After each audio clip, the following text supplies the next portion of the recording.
This episode of Gaze at the National Parks, the podcast, is sponsored by Moon Travel Guides.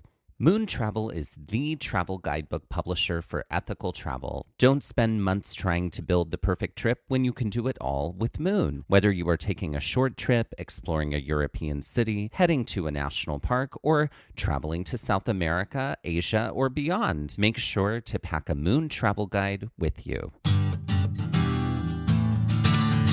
Hello, and welcome to Trail Mix by Gaze at the National Parks, the podcast. I'm Dusty. And I'm Mike. While our long-format episodes explore one hiking trail in one national park, one park at a time, Trail Mix is the short-format episode of our show. It's where we get to explore topics we didn't get to cover in our long-format episodes, including history, science, environmental justice, and also interviews. Today's Trail Mix is a very special interview with Maya Silver, the author of Moon, Best of Zion and Bryce, Moon, Utah, Moon, Zion and Bryce, and Moon, Salt Lake, Park City, and the Wasatch Range. Based in Utah, Maya has an excellent attitude about exploring the state in that there is a lot to get to, so why not do it all? A self-described Jane of all trades and master of none, Maya's unique perspective of the outdoors spans beyond just hiking and camping, as she also rock and ice climbs, skis, and mountain bikes. Her hobbies and interests definitely inform her writing and how she is able to juggle the many activities of the state through all the different seasons. Along with her expansive collection for Moon Travel, Maya has also written for NPR, Travel and Leisure, Food 52, and a number of other publications. We were beyond thrilled to have the opportunity to sit down and chat with Maya about her incredible depth of knowledge about the state of Utah, and we definitely got some great ideas for our next visit. As we have often joked on the show, Utah's unofficial slogan is Utah, who knew? And the answer is Maya Silver. We are so grateful and so excited to have Maya Silver here, who is a Moon Travel Guide author. She has written the Zion and Bryce book, which also includes some information about some other national park sites within Utah. I think when we were presented with this as a possibility, the both of us were so excited because the Utah parks are some of our favorite parks.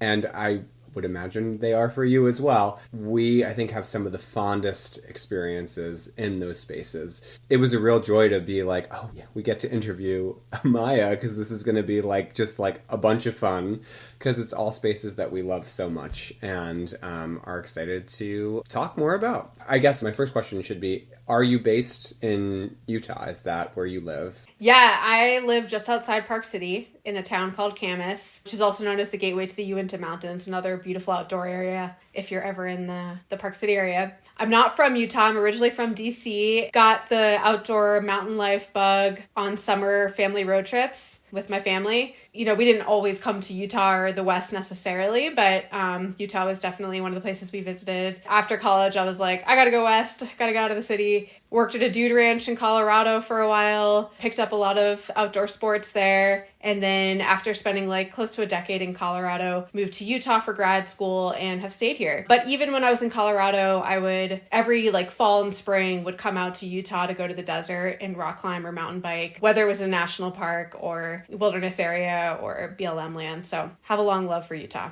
I'm curious about your growing up in DC, and if growing up in DC sort of helped to foster a relationship, a connection with the national parks, because obviously there's the National Mall, there's all the monuments, there's all these things happening in DC, there's Shenandoah nearby. Did that start your relationship with national parks, or did that kind of come later when you started to head west? You know, I never thought about that. I don't know. I mean, I definitely went down to the National Mall a lot as a kid. We went to the cultural festivals there, saw the July 4th fireworks there. Big fan of Smithsonian, especially during college when I'd come home for summers. I was like, why did I resent this as a kid? This is amazing. We just go to museums, go to the Air and Space Museum. So maybe something about the shared public resources, whether it's land or cultural, was imbued in me. I would say it was probably more coming out of the city and realizing how beautiful our country is. Not that DC is not beautiful. I can't say I'm a big city person anymore, but just oh my God, how can I be living in this concrete jungle when there's mountains and rivers and desert landscape? So yeah, a mix of all those things probably influenced me.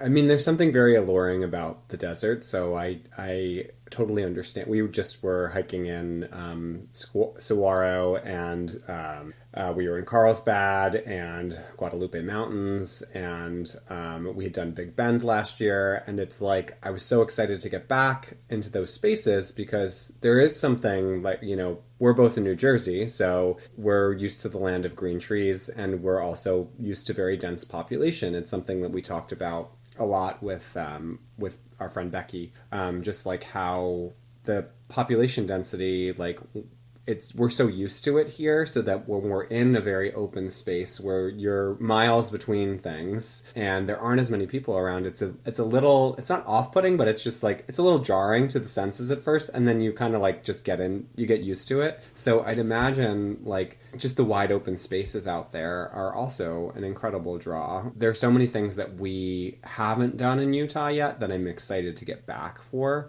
The landscapes are so iconic and beautiful and so different from anywhere in the West. Totally. I'm definitely a desert person. I have come to realize I love the mountains too. I love the ocean, but like the desert just speaks to me. And maybe it is something about just being able to like, if you find the right place, just being able to look out and see like no humans, no development, just endless beautiful vistas. I also love sand and dry air, so I don't know. But yeah, I hear that. So what brought you to writing about the outdoors? Well, I've always been a writer and I thrive on variety, so I write about a lot of different things. I certainly didn't begin writing about the outdoors. When I moved to Colorado, I didn't ski, didn't bike, didn't climb, didn't do any of the things, and was sort of perplexed by the outdoor lifestyle. It took me a while to get the hang of it. So originally I was more using my writing skills for climate change, writing about the environment for nonprofits, freelance stories. Then I was a food writer for a while, felt very guilty about being so hedonistic with environmental problems out there to solve. So I went back to grad school for environmental humanities and spent 2 years like in the thick of that. And then I shifted into the outdoor industry from there. And I think some of that was part of where I am. Like there's a lot of outdoor brands based in Utah, and outdoor brands tend to have some kind of environmental ethic because they're obviously rooted in outdoor spaces that need to be protected. And so that connection kind of worked for me. I don't know, from there I began freelancing more about outdoors and then started writing these travel guides as well. And so does your other writing, so are you still writing kind of more from an environmental perspective as well? Do you have those other kind of like, it sounds like you have a lot of arms of kind of like where you take your writing or where you took it. Are those all still active, or are you primarily just focusing in on outdoors and kind of this, the outdoor industry and environment from there? Yeah, it shifts, and I feel like, all my past writing experiences inform whatever I'm writing at the moment. So I'm always trying to have a bit of an environmental agenda with anything I write. Like if I can call out Leave No Trace or like a nonprofit that's protecting our public lands, then I try to do that, particularly with the Moon Guides. Like anywhere there was an opportunity to subtly provide that message of like, don't step on the cryptobiotic soil and pack out your trash, like simple things. But I can't say that I'm like focused on environmental storytelling anymore, even though that saddens me a little bit. I do work full-time at this outdoor brand called Cotopaxi, which is like on a big mission to preserve the planet for all people. You said the magic words. Is that the magic? I just want to let you know, Maya, because Dusty is, not that Cotopaxi is a sponsor, but they might as well be for Dusty's life. They might as well be. I noticed immediately you were wearing the jacket. Yeah. And I have a jacket and a fleece and a rain jacket. Ooh, and nice. I love them. I love them so. Oh, and I'm really obsessed with the fanny pack. Nice. Love that You have too. the kapai, the colorful one? Yes, that's the one. Cool. The one. I saw it and was like, well, I have to have this. So I think we were in the REI in Seattle, and they had a bunch of them, and I just was like, yeah, I can't. It was like a pet. Like I have to bring this home with me today.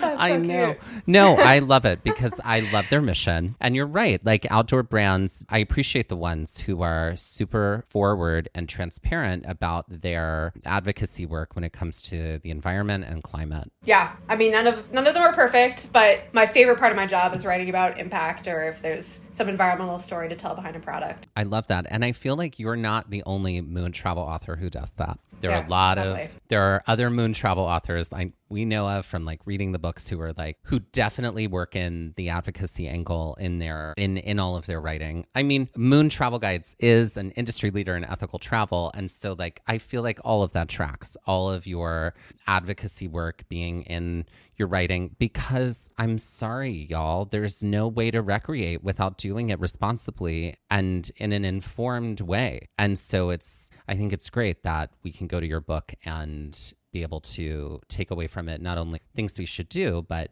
good practices on how to do those things too. And that's something we talk about consistently throughout the show, not just in interviews with other people, but just talking about how to kind of create spaces that are for everybody, how to keep those spaces pristine for everybody, and what we need to do as individuals, as groups of people, as organizations to make that happen. So I think that having that, again, incorporating that into your writing is so important. And I think it's things that people just take for granted. I mean, you take a look at the environmental movement, and I feel like everybody just sort of took for granted that, oh, we can't just throw litter everywhere. Oh, we actually have to throw things out in a respectful and responsible way. And so it takes that sort of important writing to make people more aware of it. And so if they're able to get that from a book, whether it's a travel book or whether it's a nonfiction, I think either is so important.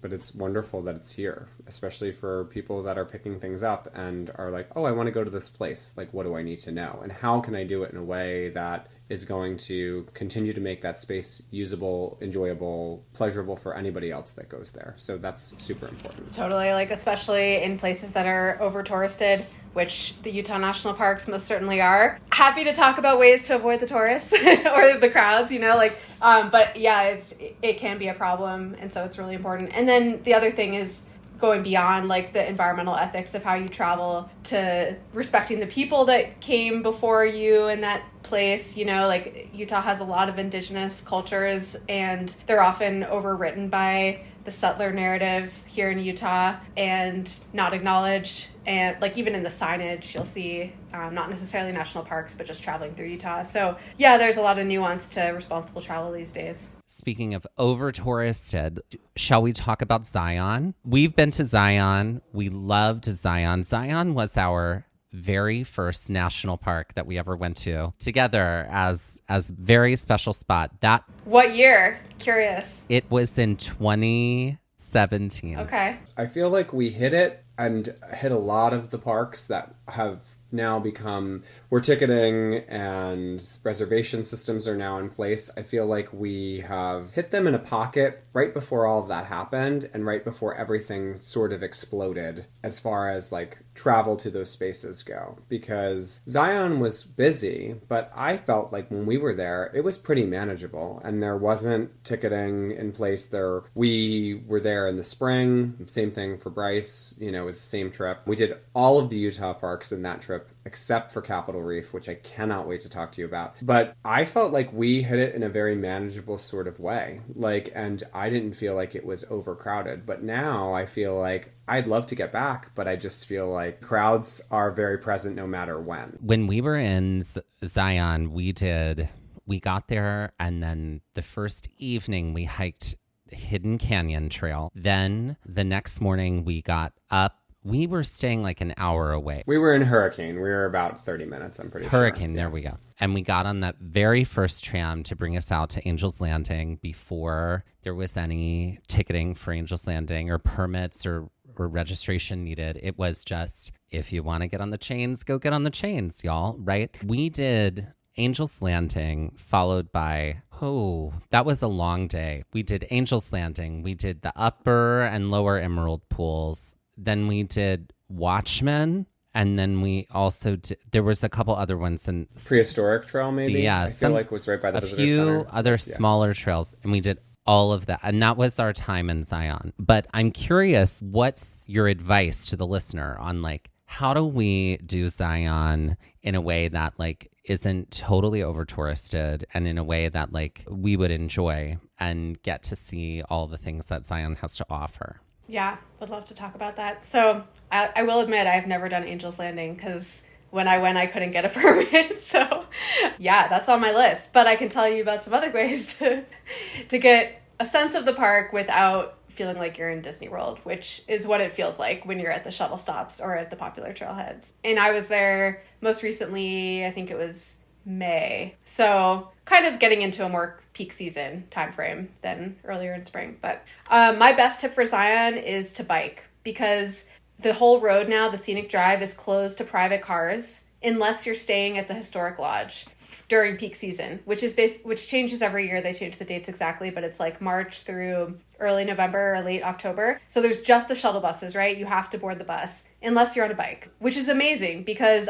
I personally am like a little terrified of biking on the shoulder of a national park scenic drive, because people are like looking at maps and they're not from here necessarily and they're not paying attention. So that's scary to me. But when there's just the shuttle bus, they wait for you to pull over. They like stop, and then you pull over to the side of the road and the shuttle bus passes, and then you have the road to yourself again. And you can be on that scenic drive and feel like there is nobody else in the park while you're biking. It's also flat. It's like a pretty easy ride. I can't remember off the top of my head round trip. I feel like it's 11, 12 miles round trip to get to the Riverside Walk to the Narrows and then back. And there's like bike stands at every shuttle stop where you can lock your bike up to hike. It's great. Can't recommend it enough. In Springdale, you can rent like an e-bike. So if you don't want to work hard, you just want to like go quickly to the trailhead, you could do e-bike style or bring your own bike. What a great tip. A few others. If you go past the first mile of a lot of trails, that's a great way to lose people, especially on the Narrows. If you get the right gear, any trail anywhere in Utah, like my backyard or the desert, people just start to,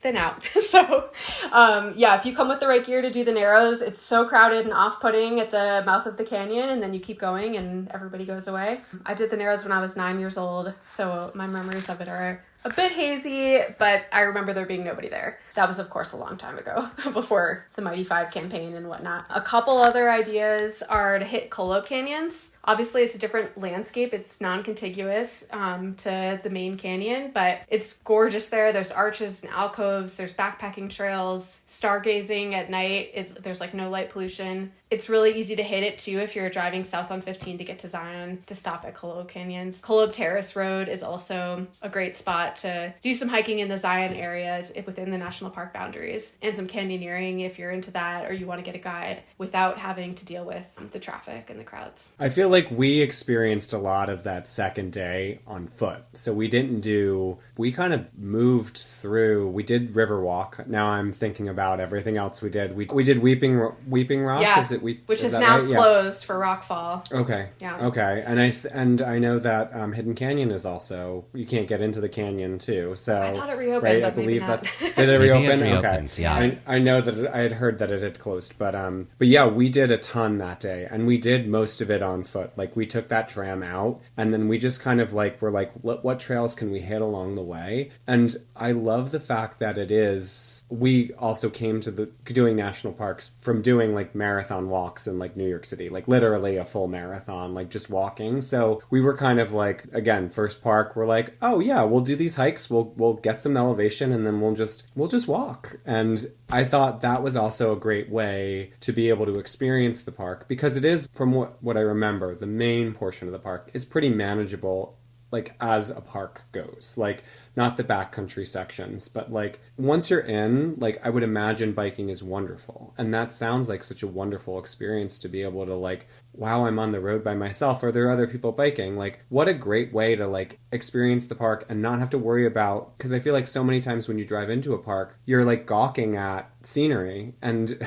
also operating a motor vehicle, not always the best. So like being on a bike, like there's that time where it's like, oh, I can just quickly stop right here in the middle of the road. No one's behind me. Like I can look up at like the wall of the canyon. Like that's incredible. So what a great suggestion. And Springdale is so close that it's so easy to be able to access that, and then get right into the park. Yeah, you can literally bike from like the bike rental shop in Springdale. That's so cool. That day in Zion, we literally, we took that tram out, did Angel's Landing, and then on foot all the way back to the Visitor Center. Whoa. Just like on the side of does Pyros Trail go all the way? A lot of it did. I remember that. And then because we did the stopover there was that small museum. The Human History Museum. We did stop in there. I think we got on the tram there and then came back a little bit, but we did a lot of it on foot. and then immediately to the brewery. It's the best place to go after a desert day. I mean, Zion, there's so much to talk about. The Narrows is something we haven't done. We would love to get back to do. When we were there, I think it wasn't open completely, right? I think the water temperature was too cold. The river was too high. Something had happened. So that's obviously something, if you're going to visit and that's something you're planning on doing, obviously something to check in and like really make sure that you have a plan for it, because you want to be able, if that's what you want to be able to do, it's a very particular type of hike. And like you said, needing the right gear or having the right gear is really important for that. Yeah, planning ahead is pretty key, whether it's like permitting or making sure your trail's open. Yeah. Let's transition to Bryce Canyon, which was such a surprise. We've described Bryce Canyon as like a Mars, like alien world so many times. That very next day after doing that long hiking day in Zion, we got up incredibly early. I think it was like 4 a.m. or something. And we drove to Bryce Canyon. And then we did the entire Peekaboo Loop in Bryce Canyon. And hiked up to Bryce Point and back down too. You would think we would learn when it comes to like taking breaks, but still like we hiked 2 weeks ago, essentially down in the Southwest. And we made it back to back to back to back every single day. Is it because you don't have enough time to spend at the park, or you just like pack days? We're definitely trying to maximize, certainly, but we are also like for example, over the summer we went to Olympic and Mount Rainier, and Olympic, both of those are incredible parks with so much hiking, and we did a ton of hiking in Olympic, like back to back to back for like 4 days or something like that. Then we went to Mount Rainier. We actually met Becky there, and we did like a bunch of hikes back to back, and then we were like, and we're gonna go to Seattle and chill for a couple of days before we fly back. But of course, what did we do in Seattle? Got on foot, and all we did in Seattle was walk. And like, I think the first day we did like 13 or 14 miles in Seattle that day, and then the same the next day. We were like, why don't we just You clearly love it. You're addicted to walking. Okay, so same question. What kind of like insight can you give the listener about going to Bryce Canyon now? Best ways to do it, best things to do to sort of like get the most that you can out of a trip there? I think it depends on your priorities and how much you like walking. Because for some people, Bryce is one of those places where like you get to one of the points and it just blows you away. And so if you've got a bunch going on in southern Utah and you really just want to see the hoodoos, you don't necessarily need to hike like 12 miles, right? And like work really hard to avoid crowds. Like just deal with the crowds and like take it in because it'll still blow you away. So if that's your goal, fine. If you want a different hoodoo experience with less people and chaos, there's a couple ways to do that. One is there's a back entrance into Bryce. I'm always a little hesitant to give this away, but probably most people won't want to do it. And it's from the town of Tropic, which is one of the like gateway towns to Bryce. So you keep going like past the entrance, the turn off to like Bryce Canyon City, that like really commercialized Bryce area. You go into town of Tropic and you like take this, you can put in Tropic Trailhead in Google Maps and it'll come up, but you just basically like end up on a cul-de-sac in a residential neighborhood. And it's like, Bryce Canyon, this way, 2.5 miles. You do have to hike like 2.5 miles. The first mile is not very interesting. It's just like double track, dusty, you're like kind of in a forest. And then all of a sudden you start to see the hoodoos and there's like nobody around because it's just kind of cool to approach the amphitheater that way from within. And you also don't have to pay the park fee, even though definitely advocate for paying park fees, but you don't necessarily have to. And then you can just connect with Peekaboo Loop and you can, head up Queen's Garden or Navajo Loop to get up to the rim and then head back the way you came. And parking obviously is super mellow. You're like in a neighborhood. And it's just a different way to get in the amphitheater. For folks like us who love walking, then that would be a really ideal thing to do. We're putting a pin in that because we're going to do that next time we go to Bryce. That sounds great. And then you're right by the town of Tropic, which has the best food in the area, versus like Bryce, not the best food. So you can just go out to dinner, get beers. Great. I think something that we have always put into practice, and it's something we say all the time, is hike early and hike often. So we got to Bryce and there was no one there. Like, we pulled in and there was maybe like 2 or 3 other cars at Sunrise Point, and we're like, oh, okay. And then by the time we had gone down Navajo Loop, gone up to Bryce Point, it was crowded there, more crowded. And then by the time we came back and went up Queen's Garden, it was like, that's where it was a zoo. But it was later in the afternoon at that point. So my curiosity is, because we always seem to miss it, is stargazing. And I feel like Bryce is a good park for that. Am I correct about that? Bryce is beautiful for stargazing, especially like, even if it's a full moon, you're not going to see as many stars, but just the moonlight over the hoodoos is really magical. There's also Dark Sky Rangers is based just outside of Bryce. It's like a 20-minute drive from the park, and they're an observatory, and they do like guided stargazing, not right within the park, but right outside the boundaries.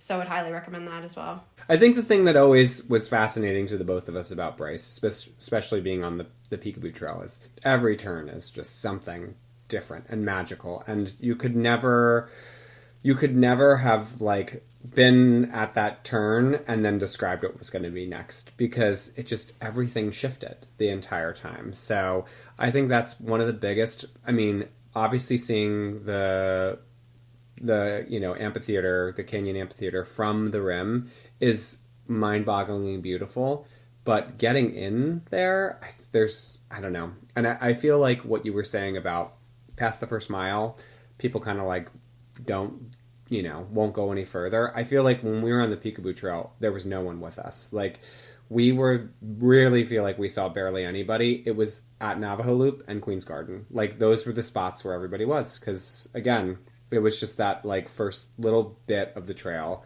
And then once we got past that, it was just smooth sailing for us for the rest of the time. Well, I do have to say, like, I think for me, Bryce Canyon gets, if we're giving superlatives, like high school superlatives, best park for surprises goes to Bryce Canyon National Park. Would you agree? I love that. Yeah, it's shocking. Literally every turn is just full of something unbelievable that you could never imagine. It's kind of nice too to do like every trail there twice, because I couldn't put my phone away. Like, I would put it away and be like, okay, I'm going to be in the moment now. And then you're like, wait, I got to take a picture of this. Like, this is such a crazy rock formation. So yeah, it's hard to put your phone or camera down. As the leaves begin to change and we leave the heat of summer behind, it's time to plot some new adventures in some new places. Maybe it's time to visit a national park like Glacier, Yellowstone, or Grand Teton before the parks become snowbound. Or maybe it's a great time to take a road trip through New England or along historic Route 66. Or maybe it's finally time to dust off your passport and head abroad to Europe, South America, Asia, and beyond. With so many options of where to go, it's good to know that there's one place you can always turn to. From hikes to hotels to the best spots to eat, Moon Travel has you covered. From excellent first-hand experience from authors who are local to the areas they're writing about, to wonderful maps and great recommendations, Moon Travel Guides give the reader so much more than other travel guides on the market. That's right, and we are so excited that this year we are again partnering with Moon Travel. Through this partnership, through the end of 2024, our listeners can get 20% off any Moon Travel Guide when they use the code GAZE24 at checkout. That's code GAZE24, GAZE24 for 20% off any Moon Travel Guide in Moon's entire library. Head to our show notes to check it out and see Moon's entire collection of guidebooks. So ready to cross something off your travel bucket list in 2024? Have lots of great ideas for trips but don't know how to get started or keep your itinerary organized? Wherever your wanderings may take you or inspire you to go, Moon Travel Guides have you covered. Head to moon.com and use code GAZE24 at checkout to open up the world of possibilities for your next trip. Moon Travel. Let your heart be your compass. Let Moon be your guide. Hey y'all, it's Dusty and Mike with exciting news. That's right, it's our episode finder. It's all about making finding our episodes even easier. Want to find more episodes about hikes in Shenandoah? With over 10 episodes across 2 separate seasons, it would have involved a lot of scrolling and searching. Now, with our episode finder, you can find all those episodes with a few easy clicks. That way, finding an episode on Yosemite from season 1 is just as easy as finding an episode on Zion, Yellowstone, and Haleakala, all all in separate seasons. With over 275 episodes in 35 different national parks, our episode finder will add ease when finding out more about hikes in these spaces. But it's not just about hikes by national park. We've categorized our entire library so you can find hikes by state, hikes by terrain, and hikes by difficulty. And all of our Trail Mix episodes are there too, so you can easily find our science-based episodes, interviews, and more. Planning a trip to Colorado and want to hear more about our adventures there? Want to grunt it out on some really tricky trails or learn more about glaciers, grasslands, and mountains? Just click the link in our show notes or on our Instagram bio, and it pops right up. You can also head directly to our website and look for the episode finder at the top of the navigation bar. Conquer one hike in one national park, one park at a time, with just a few clicks with our episode finder. Happy trails! Obviously, the book, is primarily focused Zion Bryce, but you have other things in the book, specifically the Moab area parks. That's something that, again, when we think about the parks ticketing specifically with arches and getting in, like entrance timing and everything like that, is pivotal because, and we talked a little bit about this recently, because you're going up on a mesa and it's like a one-way road. Like, that's the only way in, only way out. It's such an incredible space to go.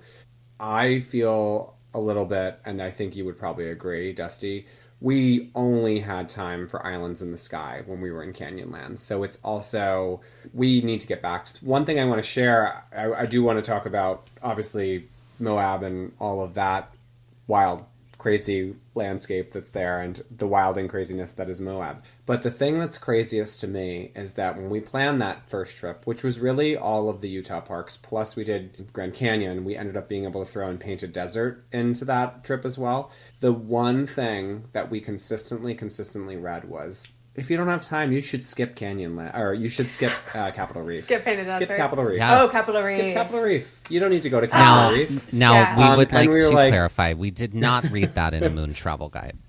So No. we did not read that in a Good. Moon Travel Guide. But, at the time we were like scouring the internet. We were like, looking at maps. We were looking at things. And yeah, everything said, if you have to skip one, you can skip Capitol Reef. And then we got to Capitol Reef.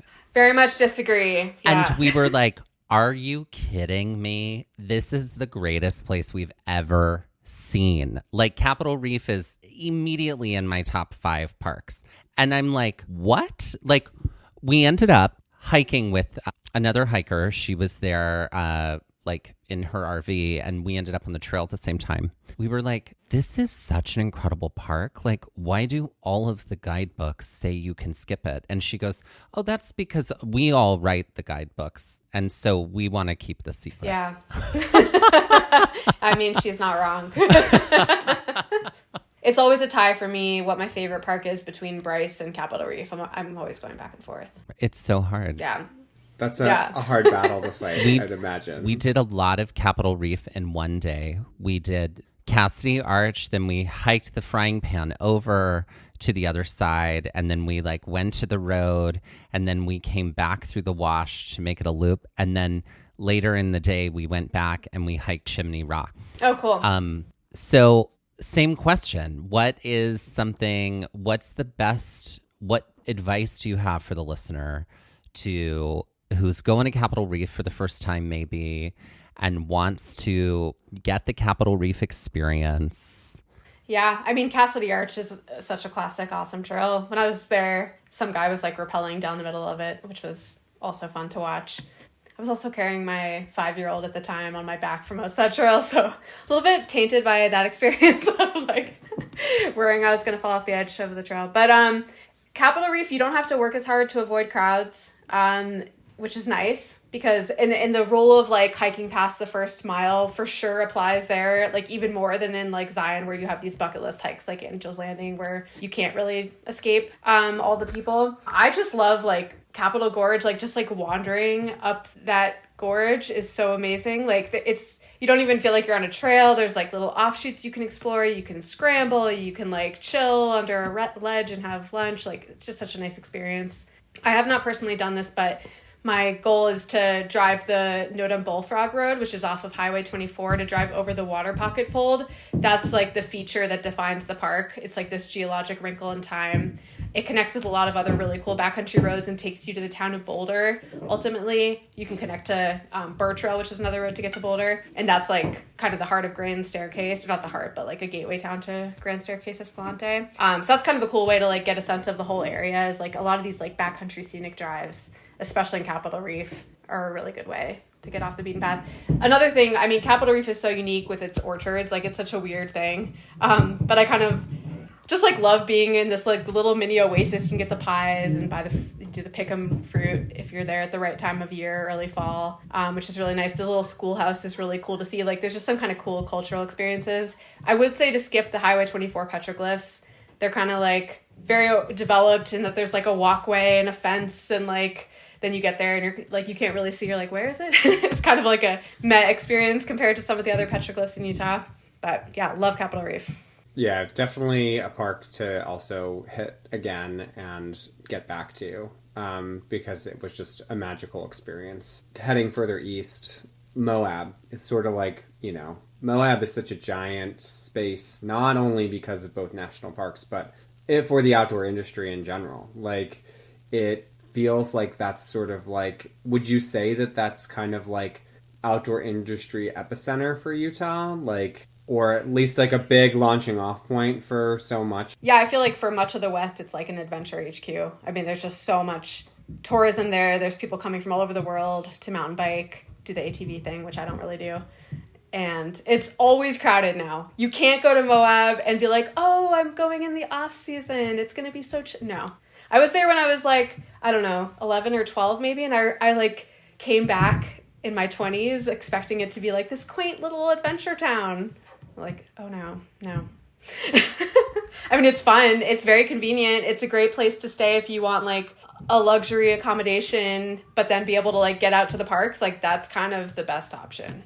Yeah, I mean, it is nice that it's like literally at the doorstep of both, Canyonlands and Arches. That was something that was like hilarious to us, that it was like, oh, well, Arches is on the right side of the street, and then like Canyonlands is just a little further up the road to the left. Like, it's kind of like that sort of like weird epicenter of like Yosemite, Kings Canyon, and Sequoia, where they're all so close to one another. But I feel like nothing is as close as those two. Yeah. Like, when you think about big parks, Arches is an experience. I feel like you can do Arches pretty much in a day. Like, if you're not doing any backcountry, like, it's a very accessible park. You're able to do much of that. What do you recommend, like, when it comes to Canyonlands? Because obviously you've got Islands in the Sky, you've got Needles, and you have the Rapidian section, correct? Those are the three parts of the park? You have the maze, which is like a very backcountry section. What did you say, Rapidian? Yeah, like the water area of the park. Got it. The riparian. Riparian.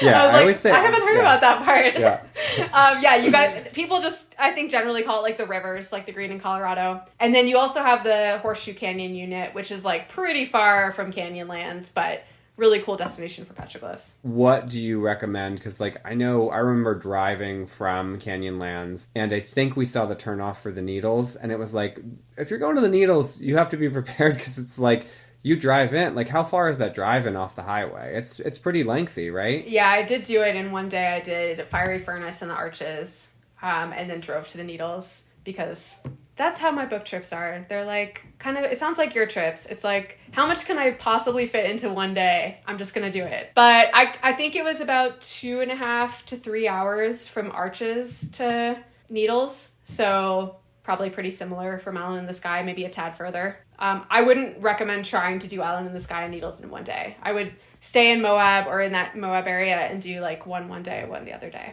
Yeah, and that was pretty much the recommendation we had gotten to. It's like, you got to come back if you want to do more. Like, Canyonlands is so big. Like, I think that's so the vast, thing that yeah. When you're like, oh, wow, I can do Arches in a day, Canyonlands, great. That'll be great too. And it's like, no, you have no idea how big Canyonlands is. Yeah, it's massive. Another question I have, kind of as we've talked about, like, the main units and things that a lot of people know about. We have had episodes on our show about all of the, the big five in Utah, the Golden Circle, as it were. What are the things that you recommend that people should see if they have more time beyond the parks that might be near each of those spaces? You mentioned a little bit throughout the interview that might be just as interesting or maybe a great supplement to someone who's maybe seen Zion before is going back and seeing a little bit more of it, but wants something that's close by that would be a great add-on. So for Zion, another great nearby destination is Snow Canyon State Park outside of St. George. Really beautiful red rock, like caves, and I don't know if there's an arch in Snow Canyon, but great hiking, a little bit of climbing as well. In the Bryce area, Red Canyon, which is in the Dixie National Forest, very unfortunately named Dixie National Forest. Red Canyon is beautiful. There are hoodoos there. There's this amazing trail called Thunder Mountain Trail, which is popular for horseback riding and mountain biking, but you can also hike it. I mountain biked it, and it was amazing. I did it the day before Bryce, and so I was like, feel like I already had my hoodoo fill a little bit. And it connects with this awesome rec path, so it's easy to make a loop out of it. And then, let's see, you also have like Duck Creek area near Bryce, which is more alpine, but near there you can go to Cedar Breaks National Monument, which also has a hoodoo landscape and is much less trafficked. I will say you can't visit Cedar Breaks from like November through Memorial Day, more or less, because of snow, because it's much higher in elevation. For the Arches area, I think there are ways that you can, there's a back entrance into Arches as well, but you have to have 4-wheel drive and like clearance. But off of Klondike Bluffs Road, you can take the back way into the park and you can hike to Tower Arch. So that's still within the park, but there are way fewer people, like much more mellow Arches experience if you have the right vehicle and want to do that. There's also Natural Bridges National Monument. They're not arches, they're bridges, but they look like arches. So I went there recently and was like blown away. It's the first national monument in Utah to be established. And there's like 3 to 5 natural bridges that are like the main attraction. But very few people. Like I hiked down to this bridge and there was nobody there, to the point where it almost creeped me out because I was like, could hear like a leaf rustle in the background. Like it was just crazy being that close to an arch and having no other humans and like human sounds. Capitol Reef, you don't really need Grand Staircase is right by Capitol Reef, so highly recommend weaving that into your trip, even if it's just a couple hikes like Lower Calf Creek Falls or driving over Hell's Backbone. And Canyonlands, Dead Horse Point State Park is nearby as well. I haven't been there, but it's supposed to be amazing and have good mountain biking as well. And even within Moab, I'm trying to remember the name of the canyon, Cane Creek Canyon in Moab. I wouldn't say it's not crowded. There's tons of people like mountain biking and rock climbing and running in that canyon, but it's free to access and it's easier to kind of get a little off the beaten path in Moab. So it's endless. Like there's so much BLM land in Utah, it's insane. So very easy to tack on like additional adventures to complement your national park visit. I will also put in a quick plug. It's further away, but Bears Ears is so amazing. It's huge. It's like 2 million acres. Really good if you enjoy like navigation a bit. It's like takes more wayfinding. There's not signs everywhere, but there's gorgeous hiking. There's like, you'll just be hiking and see some random cave dwelling off in the distance, or like a petroglyph that's like not even in a book or you weren't expecting it, and there's like nobody around. It's just such a cool experience to go there. As well as Monument Valley. If you're a Western fan, highly recommend adding that. It is like you'll Google map it from Moab and be like, oh, I can't drive that much further south, but it's so worth it. It's so cool. And so if you can like do it on your way to the Grand Canyon or just tack on another day to your trip, those are really cool experiences as well. Yeah, I understand why you live in Utah and how you haven't done everything yet, because Utah has it's just wild. Again, and that's where I just feel like if I had to pick a state, granted, I haven't been to Alaska yet, but if I had to pick a state where the parks are just like the wow factor is there and the just impressive nature of the landscape is there, 1,000% it's Utah. 1,000% the landscape, winner. The hiking, everything, the adventuring, winner. So winner. I mean, we would always say on all of our Utah episodes, we're like, the new slogan for Utah is Utah. Who knew? Oh, that's hilarious. There's so much so to much. see. Yeah, you're like, oh, I've heard of Zion, but you're like, there's like millions of more acres. You will never see it. Even if you dedicated your whole life and quit your job and just wandered around, you wouldn't see all of it. Wild. It's crazy.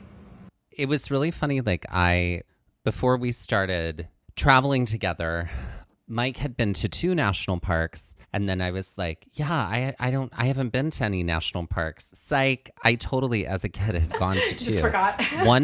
One of them was Great Smokies. I grew up in Mississippi. Gatlinburg, Pigeon Forge isn't that far, so we ended up there a lot. And then on a trip to Las Vegas, they were like, oh yeah, we're doing a hiking day, and we were in Zion. And I was like, we got to Zion, and I was like, have I been here before? This is so wild. Oh my God. And then when I found the pictures and I looked back at them, I was like, no, this was a totally different section of Zion. I don't know what section we went to, but it wasn't the section that that the 2 of us had gone to. So I still don't know what section that is. I know it was another entrance. You don't think it was Colo Canyons or East Zion? It might have been East Zion because it wasn't the Narrows. It was not Springdale. It was definitely, I feel like, on the other. So East Zion, I think we drove all the way around it, and then I need to look at photos of that too. I did a similar thing with childhood memories where I was like so sure I had been to Bryce, maybe because I'd seen so many photos of it, and I like took a picture of the lodge and texted it to my dad. I'm like, do you remember when we stayed in the lodge on our trip? And he was like, we never went there. Like, what? I like just conflated all my national park trips as a child. Oh my gosh, that's great. So you just Mandela affected your trip to Bryce Canyon. Yeah. That's I love amazing. that. Exactly. I love that. Well, this has been very, very lovely and so great to chat about everything Utah, and you are totally a wellspring of information. And I know you're also like, there's things that I can't wait to see. So it's awesome to like hear that too, where it's like, I am like well versed in so much of Utah, but there's so much here that it's like, as you just said, like you could quit your job and like wander forever and like never see it all. So that's so cool to like also just have that sense of curiosity and discovery to still just like continue to drive you, because you're never going to run out of landscape out there. Totally. Yeah, that's awesome. Well, let me know if you guys make it back out here. I'll send you all the tips. And I just want to say my Moon Utah guide to the whole state is coming out in September. And that will include Bears Ears. So the Moon Zion and Bryce guide includes a lot of public lands that are not parks, despite the title saying Zion and Bryce. But the Moon Utah book is the first one that will include Bears Ears. That's a new addition.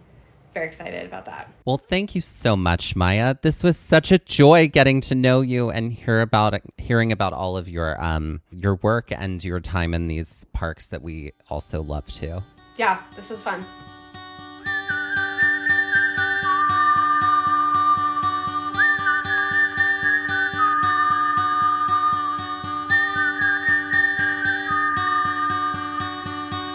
Looking for more episodes like the one you just heard? Then be sure to check out our episode finder for episodes by park, state, hiking difficulty, and terrain, as well as all of our Trail Mix episodes in one helpful place. Click the link in the show notes of this episode, our Instagram bio, or visit our website to make your listening experience even easier. This has been Gaze at the National Parks, the podcast, and we're here to remind you to hike early and hike often, and that adventure is always out there. Gaze at the National Parks was created, produced, edited, and hosted by us, Dustin Ballard and Michael Ryan. To see images from this episode, follow our Instagram at Gaze at the National Parks. To contact us, email us at gazeatthenationalparks@gmail.com. And to find out more about the parks visited on this show, visit our website, gazeatthenationalparks.com. That's Gaze, G-A-Z-E. All original artwork featured on Instagram and on our website is by me, Michael Ryan. All original music was written and performed by Dave Seaman and Mariella Klinger, with Sean Sklios on guitar. Our music producer is Skylar Fordgang. We would also like to acknowledge that while recording this episode, that we were on the traditional and stolen lands of the Lenape people, also known as New Jersey.